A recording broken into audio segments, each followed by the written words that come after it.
Et salut tout le monde, c'est QN. Aujourd'hui je prends le temps de faire une vidéo pour parler de quelque chose de quand même important. Pas une vidéo gaming, pas une vidéo d'actualité, juste une vidéo vraie, tout simplement humaine je dirais. Je vais vous parler de mon parcours dans le streaming, tout ce que ça m'a apporté, des rencontres incroyables que j'ai pu faire, des événements importants auxquels j'ai eu la chance de participer, mais aussi une désillusion récente qui a beaucoup pesé dans ma réflexion sur mon avenir en tant que créateur de contenu. Parce que oui, il y a un changement qui va arriver et il est pour moi important que vous compreniez pourquoi. J'ai streamé pendant des années, c'est devenu vraiment une partie de mon quotidien et une partie même de mon identité. Ce qui est fou dans tout ça, c'est que quand j'ai commencé le streaming, je n'imaginais vraiment pas tout ce que ça allait m'apporter. Pas forcément en termes de chiffres, mais vraiment en termes humains. Grâce au streaming, j'ai rencontré des personnes vraiment incroyables, des gens que j'aurais même pas croisés dans la vraie vie, des viewers qui sont des fois même devenus des amis, d'autres créateurs, même des artistes et des gamers passionnés, des personnes qui m'ont soutenu dans des moments parfois compliqués. Certaines de ces rencontres ont été éphémères, d'autres sont restées et resteront toujours avec moi. Et honnêtement, c'est probablement la plus belle chose qui m'ait été donnée, des histoires humaines. Un autre aspect du streaming qui restera vraiment gravé en moi, ce sont les événements caritatifs. J'ai eu l'honneur de participer, de contribuer et de donner de mon temps, de mon énergie, de ma visibilité pour des causes qui sont totalement incroyables et qui dépassent totalement le simple divertissement. À ce moment-là, le streaming pour moi ne servait pas juste à jouer ou même à discuter dans un chat. C'était quelque chose de beaucoup plus grand. Se dire que même à petite échelle, on a pu aider, soutenir et peut-être même sauver des vies, c'est quelque chose qui vraiment n'a pas de prix. Et peu importe ce que je ferai après, je serai toujours fier d'avoir participé à ça, sachez-le. Avec le temps, j'ai commencé à ressentir un changement, vous voyez. Pas un rejet du streaming ou pas un dégoût, mais plutôt une sensation étrange, je dirais, comme si je faisais quelque chose par habitude, plus que par réelle inspiration. Je sais pas si vous voyez ce que je veux dire par là. En gros, le streaming, c'est devenu un automatisme. Je lance, je parle, je joue, je coupe. C'est là que je me suis posé une question qui m'a vraiment un peu bouleversé. Est-ce que je suis encore en train d'explorer quelque chose ou est-ce que je suis juste en train de répéter? Ma propre réponse m'a même surpris parce que j'avais besoin de nouveautés, de construction, d'un autre type de créativité, quelque chose de plus écrit, de plus réfléchi et plus scénarisé, je dirais même. Et cette envie-là, elle m'a ramené vers YouTube. Pour faire le lien avec ce que je vous explique juste après, j'aimerais revenir sur quelque chose. Comme certains le savent, j'ai aussi fait partie d'un projet de médias journalistiques spécialisé dans les jeux vidéo.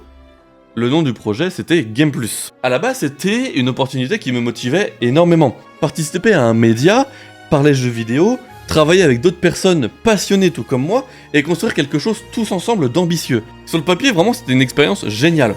Mais avec le temps, la réalité s'est révélée un peu différente, pas vis-à-vis de moi. Il y a eu un manque de sérieux dans la gestion du projet. Des engagements qui malheureusement n'ont pas été tenus, des personnes n'ont malheureusement pas été rémunérées pour leur travail, que ce soit côté community manager ou même media maker. Une ambiance qui est vraiment devenue compliquée en interne, tendue, même parfois malheureusement irrespectueuse. Et ça, c'est quelque chose que je ne pouvais pas du tout cautionner, même avec d'autres membres de l'équipe de Game Plus. Et c'est pas du tout une manière saine de travailler. On a donc, d'un accord commun, tous pris la peine de quitter le projet, et le projet a même carrément été annulé. Game Plus n'existe plus. Plus de Discord, plus de chaîne YouTube, plus de site YouTube, plus de Twitter, il n'y a plus rien. Franchement, c'était pas facile au début, mais franchement, c'était une décision nécessaire, parce que paradoxalement, cette expérience et cette décision m'a apporté un peu autre chose de nouveau, d'assez important, si je veux créer du contenu. Si je veux parler jeux vidéo, si je veux être dans quelque chose de sérieux, alors je dois forcément le faire dans un cadre sain, respectueux et honnête. À ma manière, avec mes valeurs. Et c'est exactement ce que je vais faire aujourd'hui sur YouTube. Je vous explique. YouTube va me permettre de faire quelque chose que le streaming ne me permet pas vraiment. Prendre le temps de réfléchir à un sujet. Oula, c'est pas facile à dire. On l'a fait. Prendre le temps de réfléchir à un sujet. Écrire mes idées, structurer mes propos, monter, corriger, même améliorer le contenu.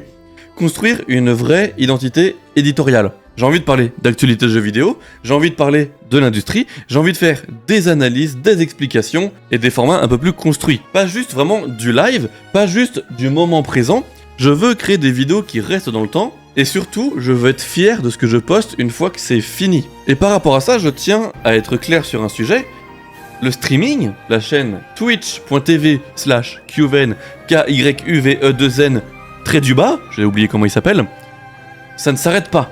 Mais il va juste changer un peu de place dans la vie, c'est tout. Le streaming ne sera plus au centre de toute ma création de contenu, Ce sera juste un complément, on va passer plus de moments tranquillement ensemble à découvrir un jeu, des mises à jour ou autre, et YouTube va devenir peut-être un peu plus dans le temps mon terrain de jeu de création de contenu principal. J'ai pas envie de m'avancer, vous me connaissez, j'ai la folie des grandeurs malheureusement des fois, et à voir ce que ça va donner, mais là pour l'instant je me dis, j'aimerais faire un peu plus de contenu réfléchi sur YouTube, et les streams en support entre guillemets. C'est juste pas du tout une fin, c'est juste une évolution, pour moi, logique, qui va plus loin. Tout ça pour dire que tout ce que j'ai vécu toutes ces années m'ont mené jusqu'ici. Les rencontres, les événements, les réussites, même des fois malheureusement les déceptions, tout ça m'a servi à avoir une vision plus claire de ce que je veux en tant que créateur de contenu. Et aujourd'hui, je choisis d'écouter cette voix. Une nouvelle aventure commence, différente, mais totalement sincère. Et j'avais vraiment besoin de vous l'expliquer parce que ça fait presque 2-3 semaines que j'ai pas streamé sans donner de nouvelles.